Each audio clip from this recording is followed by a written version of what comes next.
ओम शांताकारं भुजगशयनं पद्मनाभं सुरेशं विश्वाधारं गगनसदृशं मेघवर्णं शुभांगं लक्ष्मीकान्तं कमलनयनं योगिभिर्ध्यानगम्यं वन्दे विष्णुं भवभयहरणं सर्वलोकनाथम्। ओम सर्वमंगलमांगल्ये शिवे सर्वार्थसाधिके शरण्ये त्र्यंबके गौरी नारायणी नमोस्तुते। 27 तारीख का दिन शनिवार का अवसर है, सप्तमी तिथि विद्यमान है और ये अंतिम शनिवार है 2025 का। 7:30 चल रही है, उपाय करनी ज़रूरी है। इन दिनों ग्रहों का परिवर्तन का युग जो चल रहा है वो नई एनर्जी आपके लिए देता दिखाई दे रहा है। नई एनर्जी तो आ रही है, लेकिन ऐसे में समय है हर चीज़ को परख कर उपयोग करने का। मार्तंड सप्तमी है इस दिन। मार्तंड सप्तमी, देखिए शनि के जो पिता हैं सूर्य हैं और दिव्य योग से ये योग बन गया है कि पुत्र के दिन पर जो तिथि है वो पिता की है। तो ऐसे में पिता का सानिध्य लेने का प्रयास करें। हो सके तो इस समय में किसी धर्म स्थल में तिल इत्यादि का दान करना यह आपके लिए बहुत सुंदर रहेगा। भगवान सूर्य को तिल के द्वारा अर्घ देना यह आपके लिए बहुत सुंदर रहेगा। इसको करने का प्रयास कीजिए। ग्रहों का जो खेल है वो नई एनर्जी को बढ़ा रहा है आपके लिए। वो एनर्जी जो है ताकत के साथ साथ बुद्धि का उपयोग करते हुए कार्य करने की ज़रूरत है। बुद्धि जो है थोड़ी सी इन दिनों आपके लिए खर्चीली साबित होती दिखाई दे रही है, इसलिए थोड़ा खर्चों को कंट्रोल करते हुए कार्य करेंगे तो अच्छा रहेगा। 28 तारीख के दिन रविवार का अवसर है, अष्टमी तिथि विद्यमान है और सूर्य भी इस दिन एक नए परिवर्तन की तरफ जा रहे हैं और जो आपकी राशि के दृष्टिकोण से शुक्र के साथ चलते हुए, मंगल के साथ चलते हुए, शुक्र के नक्षत्र में जैसे मंगल प्रवेश कर गए थे, अब सूर्य भी प्रवेश कर रहे हैं उन्हीं के नक्षत्र में। तो यह सब कुछ जो है वो आनंद की तरफ प्रवृत्ति जा दिखाई दे रही है। आपका मन इस वक्त थोड़ा सा आनंद प्राप्त करने की लालसा में कहीं ना कहीं इधर उधर भटकता दिखाई दे रहा है। आनंद प्राप्त करने की, सांसारिक इच्छाओं को प्राप्त करने की चाहत जो है वो बहुत ज़्यादा अंदर अठोले लेती दिखाई दे रही है। जो मन में कहीं ना कहीं वो ठीक है, कोई दिक्कत नहीं, संसार का समय है, संसार में सब कुछ प्राप्त करने का अवसर रहना चाहिए, सब कुछ लेने का प्रयास करना चाहिए। बस एक बात का ध्यान रखना है, जिद नहीं पकड़नी है किसी चीज़ की। इन जो फालतू की जिद है मनोमस्तिष्क में नशे की तरह बढ़ती दिखाई देगी। बस उसको कंट्रोल करने का प्रयास करेंगे तो ठीक रहेंगे। हर चीज़ की एक सीमा है, सीमा से बाहर ना जाएं तो आपके लिए अच्छा रहेगा। रविवार का अवसर है, थोड़ा गायत्री का यज्ञ करें, कल्याणकारी होगा आपके लिए राशि के दृष्टिकोण से। और धर्मस्थल में जाकर यदि हो सके तो भगवान सूर्य को अर्घ दें और ये उपाय छोटे छोटे हैं, ये आपके लिए कल्याणकारी साबित होंगे। 29 तारीख का दिन सोमवार का अवसर है, नौमी तिथि विद्यमान है। ग्रह नक्षत्रों का दृष्टिकोण से परिवर्तन का योग चल रहा है। आशीर्वाद चाहिए, आपकी राशि में ऐसा योग बन रहा है और आशीर्वाद मिल जाए, बड़ों का आशीर्वाद मिल जाए तो सब कुछ आपकी राशि के दृष्टिकोण से प्राप्त करने का योग बनता दिखाई दे रहा है। चतुर्ग्रही योग बनकर तैयार हो रहा है। बुध इस दिन परिवर्तन की तरफ जा रहे हैं, शुक्र के साथ और बुध के राहु के शुक्र बुध इत्यादि, मंगल इत्यादि, सूर्य इत्यादि चारों ग्रह आपकी राशि के दृष्टिकोण से एक भाव में जाकर विद्यमान हो जाएंगे। ये थोड़ा द्वंद्वात्मक स्थिति उत्पन्न कर सकते हैं। चीज़ें ऑर्गेनाइज कर लेंगे, आपके अंदर इतनी कैपेसिटी है वो भी साफ साफ दिखाई दे रहा है। लेकिन ऐसे में थोड़ा सा गलत रास्ते पे ना जाएं, गलत रास्ते की चाहत ना रखें, चीज़ों को गलत रास्ते कान मोड़ के पकड़ने का प्रयास करें। जब सीधी तरीके से काम बन रहा है तो सीधी तरह से चलने का प्रयास करना चाहिए, वो आपके लिए अच्छा रहेगा। भगवान शिव का दिवस है, त्र्यंबक मंत्र का जप करें, इत्र का प्रयोग करना, इत्र से भगवान को स्नान कराना सब प्रकार से कल्याणकारी योग बनाएगा आपकी राशि के दृष्टिकोण से। 30 तारीख मंगलवार का अवसर, दशमी तिथि विद्यमान है, साथ साथ एकादशी का योग भी बन रहा है इस दिन। मंगलवार और एकादशी का योग, एकादशी भी कौन सी, संताप को हरने वाली, संतान को देने वाली एकादशी मानी जाती है। ग्रह नक्षत्रों के दृष्टिकोण से इस समय ग्रह योग आपकी राशि में ऐसे बने हुए हैं कि जितने आप झुककर काम करेंगे उतनी सफलता प्राप्त करेंगे और जितने अकड़ के चलेंगे उतना ज़्यादा आपकी राशि के दृष्टिकोण से रास्ता भारी पड़ सकता है। तो सरलता से जो काम हो जाता है उस पर अकड़ने की ज़रूरत ही क्या, इस बात का ध्यान रखें। तो कहा जाता है ना, परोपकार परोपकार आए वहंती नद्या, परोपकार आए फलंती वृक्षा। जो परोपकारी वृक्ष होता है वो झुक जाते हैं और जो झुकते नहीं है वो तोड़ दिए जाते हैं, इस बात का ध्यान रखना। तो इससे झुककर काम कर लोगे तो ये नक्षत्र का ग्रह का प्रभाव आपके लिए ऐसा ही है कि थोड़ा आनंद से, परिवर्तन से झुककर काम करवा लो, सलाम करके काम करवा लो, वो आपके लिए सबसे श्रेष्ठ है। आपकी राशि के दौरान शनि आपको थोड़ा अड़ियल बनाते दिखाई दे रहे हैं, इस समय पर उपाय करने की ज़रूरत है। मंगलवार है, अंतिम मंगलवार है इस वर्ष का, कोशिश करें हनुमान जी का सहारा लें। इस दिन तो एकादशी और मंगलवार का योग पड़ रहा है, अद्भुत योग है, इसका रहस्य जान लीजिए। 30 तारीख के दिन जो विशेष योग बन रहा है वो समझ लीजिए 30 दिसंबर के दिन मंगलवार का अवसर है, और इस दिन एकादशी का जो योग बन रहा है, ब्रह्म वैवर्त पुराण के अंदर एक अद्भुत योग लिखा है कि संतान एकादशी मानी जाती है इस दिन। जिनके जीवन में लोग व्यक्ति उम्मीद हार जाते हैं और उसके बाद कोई रास्ता दिखता नहीं है, तो कैसे उसके जीवन में हम कष्टों को दूर करने का योग बनाए। शास्त्र में कथा आती है कि एक राजा था, उनकी कोई संतान नहीं थी। वो संतान के चाह में क्या होता है, भटकता रहता, इधर उधर भटकता रहता है व्यक्ति। तो एक राजा था, वो भी भटक रहा था जगह जगह। एक बार भटकते भटकते समय निकल रहा था, काफ़ी दिन हो गए थे, संतान को कोई संत महात्मा मिल जाए, उनका आशीर्वाद किसी संत के बारे में उनको बताया गया था। तो जंगल में जाते जाते उस दिन बाई चांस क्या हुआ कि सुबह से लेकर शाम तक भोजन मिला नहीं और भयावह स्थिति। जंगल में अनेक अनेक प्रकार के विभिन्न जानवर, उनकी आवाज़ें भी आए। तो राजा थोड़ा डरा भी हुआ था। तो जब डरता है व्यक्ति क्या करता है, हरि नाम का स्मरण करता है, ओम नमो भगवते वासुदेवाय, ओम नमो नारायणाय, भगवान बचाओ। ऐसी स्थिति कर रहा था, मिल तो रहे नहीं जिनके पास जाना है। तो ये कथा जो पुराण में आती है, इसी चिंतन में उपवास रखते हुए बिना कुछ खाए पिए, अनायासी, कोई खाने को मिला नहीं तो ऐसे ही भटकते भटकते शाम को संत के दर्शन हुए, कहा जाता है। और उन संत ने सुंदर रूप से उस रहस्य को बताया कि भाई आज एकादशी है, और एकादशी के दिन कहा जाता है जो व्रत रहता है, और इस एकादशी के दिन जो पौष मास के शुक्ल पक्ष की एकादशी होती है, तुमने अनायास ही भगवान का स्मरण, क्योंकि तुम जंगल में भटक रहे थे, भगवान का नाम का स्तवन भी चल रहा था साथ साथ, और उसके कारण से व्रत भी किया हुआ था। तो इस व्रत के प्रभाव से जो जिसकी आकांक्षा में तुम आए हो हमारे पास संतान की प्राप्ति के लिए, वो तुम्हारा व्रत अनायास ही हो गया। तो आने वाले समय में इस व्रत के प्रभाव से, भगवान की कृपा से तुमको संतान का सुंदर सौभाग्य मिलेगा। शास्त्र के दृष्टिकोण से कहा जाता है कि ये सुंदर आशीर्वाद इस स्थिति में ही निर्मित है।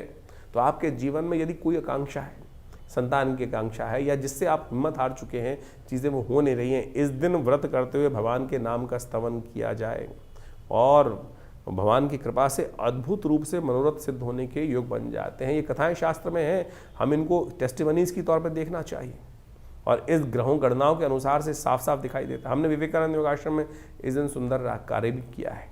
इस दिन विशेष तौर पे मंगलवार का अवसर पड़ रहा है, एकादशी तिथि का योग बन रहा है, तो हमने कहा क्यों ना वर्ष के अंतिम समय में सुंदर रूप से भगवान का सुंदर पाठ, सुंदरकांड का पाठ, हनुमान चालीसा का पाठ, भगवान का सुंदर यज्ञ अवश्य करने का प्रयास किया जाए। तो हमने विवेकानंद योगाश्रम में इस दिन सुंदर यज्ञ की व्यवस्था रखी है, जिसमें सुंदरकांड का पाठ भी रहेगा, भगवान का स्तवन भी रहेगा। आप सब लोग सादर आमंत्रित हैं उस समय में भाग लेकर स्वयं रूप से अपने नाम से आरक्षित करके भगवान की कृपा से सुंदर योग बना सकते हैं। तो आप सब सादर आमंत्रित हैं इस कार्यक्रम में भाग लेने के लिए। मीन राशि वालों, 31 तारीख का दिन आपकी राशि के दृष्टिकोण से बड़ा महत्वपूर्ण योग लेकर आ रहा है। इस दिन चंद्रमा उच्च के हो जाएंगे, आपकी राशि के दृष्टिकोण से जो मनोबल में अद्भुत वृद्धि करने का योग बनाते दिखाई देंगे। तो चाहत को कई जगह आगे बढ़ाने की योग बनाते दिखाई देंगे। बहुत कुछ ऐसा प्राप्त करना चाहेंगे आपकी राशि के दृष्टिकोण से जो आपको आनंद देने की तरफ योग बनाता दिखाई देगा। ऐसे में ग्रह नक्षत्र आपके लिए अच्छे योग बनाते दिखाई दे रहे हैं, लेकिन एक अच्छी बात नहीं है, बुध इन दिनों अस्त हो रहे हैं।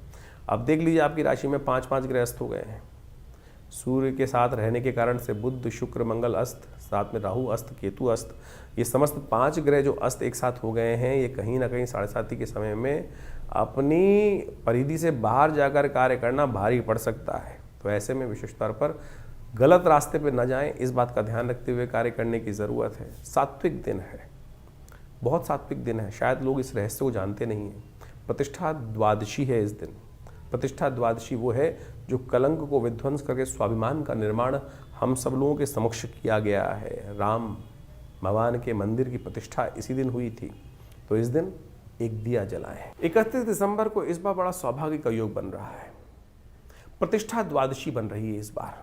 ये प्रतिष्ठा द्वादशी बहुत खास है, ध्यान रखिएगा, क्योंकि इस दिन विशेष तौर पर कलंक का विध्वंस होकर स्वाभिमान के निर्माण का सुंदर योग बना था। भगवान राम के मंदिर का जो सुंदर सपना लेकर हम वर्षों से चल रहे थे, इसी तिथि के दिन आज से 2 वर्ष पहले सबकी कृपा से, सब लोगों के अदम्य उत्साह के कारण से राम मंदिर का निर्माण हुआ। तो हमने एक विशेष कार्यक्रम हमने विवेकानंद योगाश्रम में रखा है।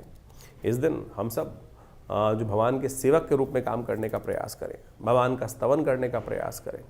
तो हमने विशेष एक कार्यक्रम रखा है, एक दिया जो राम मंदिर के नाम पर एक श्रृंखला चलाई है, और आप सब लोग उस कार्यक्रम में भाग लेने के लिए अवश्य हमारे आश्रम में भी आ सकते हैं। इस आश्रम पे बड़ा यज्ञ रखा जाएगा इस दिन शाम के समय। आमतौर पर 31 तारीख के दिन लोग पता नहीं कौन कौन से क्या क्या करते रहते हैं। इस बार 31, ये वर्षों बाद पड़ेगी कभी ऐसा योग कि 31 तारीख, यानी जिसको लोग विशेष तौर पर पता नहीं कौन कौन से दिवस के रूप में मनाते हैं, शराब के नशे में डूबे रहते हैं, और नया वर्ष का आरंभ भी पता नहीं नशे में डूबे हुए लोग करते हैं। और इस बार प्रतिष्ठा द्वादशी का सुंदर योग पड़ रहा है 31 तारीख को।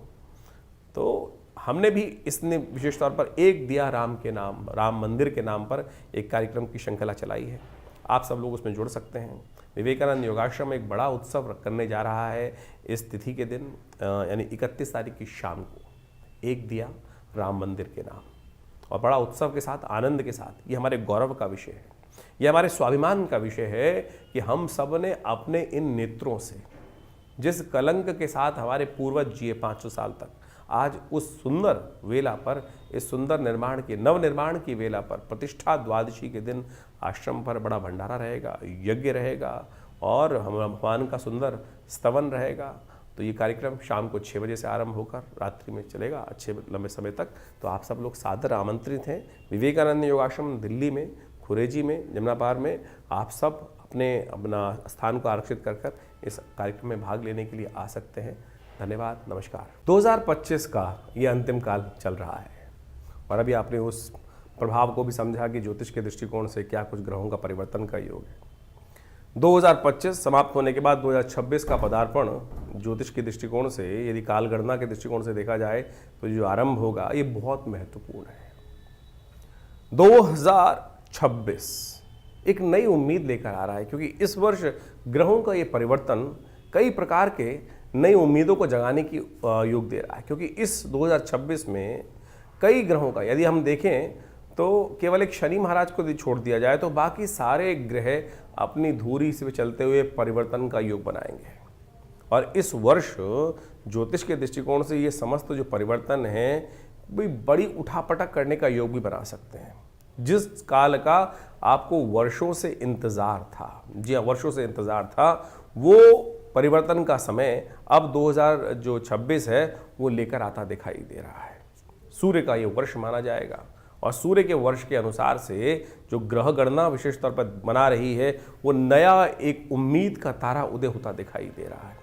और इसके प्रभाव से इस संसार में महत्वपूर्ण लोग अपने आप को चमकाने के लिए किसी भी प्रकार से ये न कि न प्रकारेण बहुत सारी चीज़ों को आगे बढ़ाने की स्थिति उत्पन्न करेंगे। इस वर्ष बृहस्पति जो 26 में देखें तो बृहस्पति महाराज अपने उच्च की राशि पर पूरा प्रभाव उत्पन्न करने की योग बनाएंगे, और इसका प्रभाव बहुत सारी राशियों पर अनेक अनेक चीज़ों को देखने को मिलता दिखाई देगा। इसका प्रभाव यदि हम सही रूप से समझ लें और अपनी राशि के दृष्टिकोण से जो हमने आपको बताया है उसके अनुसार से यदि कार्य करने का हम प्रयास कर लें। देखिए, ज्योतिष के दृष्टिकोण से बात को हमें समझना चाहिए कि समय तो जो चल रहा है वो एक जैसा ही चल रहा है सबके लिए, लेकिन कई लोग हैं जो बुद्धिमानी के दृष्टिकोण से उस समय का लाभ उठाते हुए, उस समय को पहचानते हुए, उस समय के अनुसार से कार्य कर कर उस हवाओं के साथ बहते हुए पता नहीं कहाँ से कहाँ निकल जाते हैं, और कुछ अपने कर्म को हवाओं के विपरीत करने का प्रयास करते हैं, और वो कई बार बहुत ज़्यादा अधिक परिश्रम करने के बावजूद भी सफल नहीं हो पा रहे हैं। तो समझ लेना चाहिए कि समय के विपरीत चल रहे हैं। ज्योतिष यही समझाने का प्रयास करता है, तारों की गणना जो है, ग्रहों की गणना जो है, वो यही समझाने का प्रयास करती है कि ये रुझाव, बहाव पानी का, और जो समय का रुझाव है, वो रुझान जो है वो किस तरफ जा रहा है, और उस देश काल परिस्थिति को समझकर हम सही समय पर सही निर्णय ले लें, तो यही सबसे बड़ा विशेष तौर पर प्रभाव समझना चाहिए। बहुत सारी प्रश्न हमारे पास समय समय पर आते रहते हैं। व्हाट्सएप के माध्यम से भी लोग अपने प्रश्नों को लगातार भेजते ही हैं। हम प्रयास करते हैं उन सब प्रश्नों का निदान समय तक पहुंचा दें। लेकिन एक विचित्र बात है कि बहुत सारे लोग प्रश्न आधे लिख के भेजते हैं।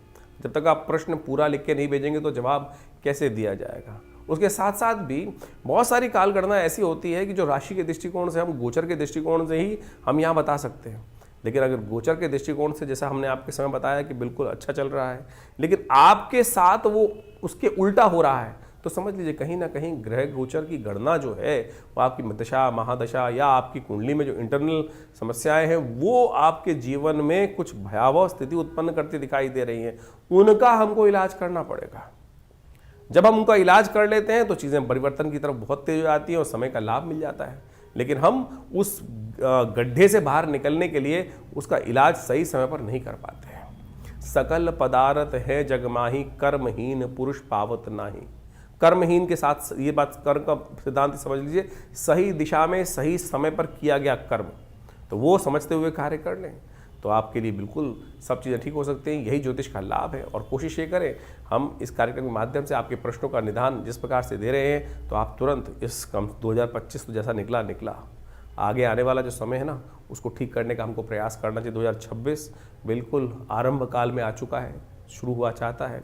हमने अपने इस चैनल के माध्यम से बहुत सारी गणनाओं को आपके समक्ष रख भी दिया है और उन सबको समय समय पर आपके इसलिए अवगत कराते भी रहते हैं। तो आप इन समस्त उपायों को कर कर अपने जीवन में अपने समय को और आनंद लेते हुए जीवन का, बड़े भाग्य मानुष तन पावा, शास्त्र में कहा गया तुलसी बाबा ने कि बड़े भाग्य से मानुष तन मिलता है और उसमें ऐसे ही रोते बिलते थोड़ी निकालना है। उसको ठीक करने के लिए जो भी विज्ञान के तरीके हैं, बुद्धिमानी के तरीके हैं, जो अनुभव के तरीके हैं, उनको अपना कर हमको समय को ठीक करने का प्रयास करना चाहिए। और जो कर लेते हैं वो अपने को भी तार देते हैं और समय को भी ठीक कर लेते हैं और अपने परिवार को भी, समाज को भी कुछ ना कुछ लाभ देने का प्रयास कर लेते हैं। तो आइए जुड़िए हमारे इस चैनल के साथ और हम बहुत सारे कार्यक्रम समय समय पर करते रहते हैं। अभी आपको बताया ही है कि इस समय में बहुत सारे कार्यक्रम आश्रम की तरफ से समय समय पर रहेंगे, तो उनमें जुड़िए, माँ भगवती का आशीर्वाद लीजिए। जो नया वर्ष आ रहा है उसकी उम्मीद दिखाई देती है कि ये सूर्य का कांति का वर्ष है और बहुत तेज वाला वर्ष है और बहुत अद्भुत प्रकार से जीवन में परिवर्तन के योग लेकर आता दिखाई दे रहा है। आशा करते हैं कि आपके लिए भी बहुत सुखद रहेगा।